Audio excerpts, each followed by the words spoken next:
কি দেখে মনে হচ্ছে না এটা একটা ডিম? কিন্তু না, এটা হচ্ছে আমের পুডিং। আসসালামু আলাইকুম দর্শক, ওয়েলকাম টু শারনস কিচেন। আজকে আমরা বানাবো ম্যাঙ্গো পুডিং। তো চলুন শুরু করা যাক। প্রথমে আমি দুটো মাঝারি সাইজের আম নিয়ে নিচ্ছি। আমগুলোকে আমি ভালো করে কেটে নিয়েছি। এরপর একটি ব্লেন্ডার জারে নিয়ে আমগুলোকে আমি ভালো করে ব্লেন্ড করে নেব। আমগুলোকে আমি ভালো করে ব্লেন্ড করে নিয়ে এখন একটি ছাঁকুনিতে ছেঁকে নিচ্ছি, যেন আমের আঁশগুলোকে আমি আলাদা করে রাখতে পারি। একদম পারফেক্ট পিউরিটা যেন রেডি হয়, এর জন্য আমি একটু ছেঁকে নিলাম। এই তো দেখতেই পাচ্ছেন আমার পিউরিটা একদম রেডি। এরপর আমি চুলে একটা হাঁড়ি বসিয়ে এতে আমি আমের পিউরিগুলো দিয়ে দিচ্ছি। এরপর দিয়ে নেব হাফ কাপ চিনি, আপনারা আপনাদের টেস্ট অনুযায়ী দেবেন। এরপর আমি দিয়ে দিচ্ছি আগার আগার পাউডার, 1 চা চামচ আগার আগার পাউডার। এরপর চুলার গ্যাসটা অন করে এটাকে আমি মিক্স করে নেব। এটাকে অনবরত নাড়তে হবে, বেশি ঘন করার প্রয়োজন নেই।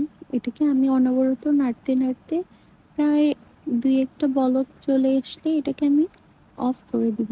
এরপর এটাকে আমি একটা পাত্রে নিয়ে নিলাম। এখন এটাকে আমি প্রায় 10 মিনিটের জন্য সাইডে রেখে দেব, যেন এটা জমে যায়।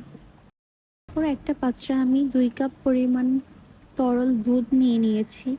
1/3 কাপ চিনি দিয়ে দিয়েছি, আপনারা আপনাদের টেস্ট অনুযায়ী দেবেন।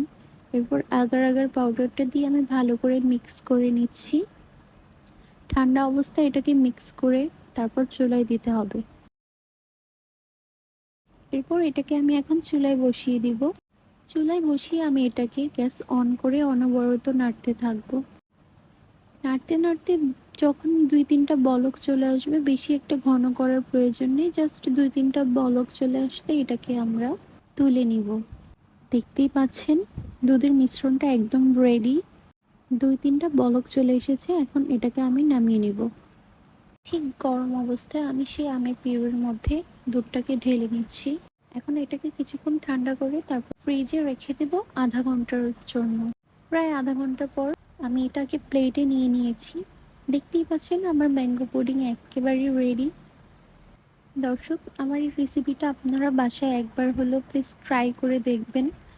রেসিপিটি যদি আপনাদের ভালো লেগে থাকে তাহলে প্লিজ একটি লাইক দিয়ে এবং চ্যানেলটাকে সাবস্ক্রাইব করে পাশে থাকবেন। ধন্যবাদ। আসসালামু আলাইকুম।